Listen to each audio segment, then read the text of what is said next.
Hi, welcome to jula stream. இன்னைக்கு நம்ம வசம்பு பற்றி தாங்க பார்க்க போகிறோம். என் பொண்ணு வந்து அவங்க பெட்டுக்கு கீழே எல்லாமே எனக்கு என்னமோ அவங்க பிஜியில் இருக்கிறது ஏதோ ஒரு அரிக்கிற மாதிரி இருக்குன்னு சொன்னாங்க. அப்போ நான் இந்த வசம்பை கொண்டு போய் பெட்டுக்கு கீழே எல்லாம் பீரோல்லையும் போட்டு வையின்னு சொன்னேன்.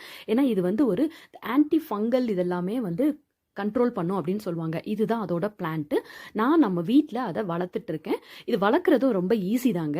ஸோ கிடைச்சிதுன்னா கண்டிப்பாக அதை நீங்கள் ஒரு தொட்டியில் வச்சு கூட வளர்த்துறலாம். இல்லை கடையில் ஒரு பீஸ் ஒரு ₹5 ₹10 அந்த மாதிரி சொல்லுவாங்க.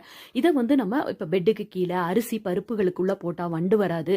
நம்ம செய்கிற நான் வந்து ஃபேஸ் பேக்கு ஹேர் ஆயிலில் கூட இதை கொஞ்சம் போடுவேன். அந்த ஃபங்கல் இன்ஃபெக்ஷன் எல்லாம் குறைக்கும் அப்படின்னு சொல்லி இந்த வசம்போட பலன்கள் வந்து நமக்கு இப்போ யூடியூப்லேயே நிறைய விஷயங்கள்ல சொல்கிறாங்க எது எதுக்கு நம்ம யூஸ் பண்ணலான்னு. நான் காருக்குள்ளே தான் அதை வச்சு காய வச்சுட்டு நான் அது கூட வல்லாரை முருங்கைக்கீரை எல்லாமே நாங்கள் என் காரில் தான் சோலார் மாதிரி நான் காய வைப்பேன்.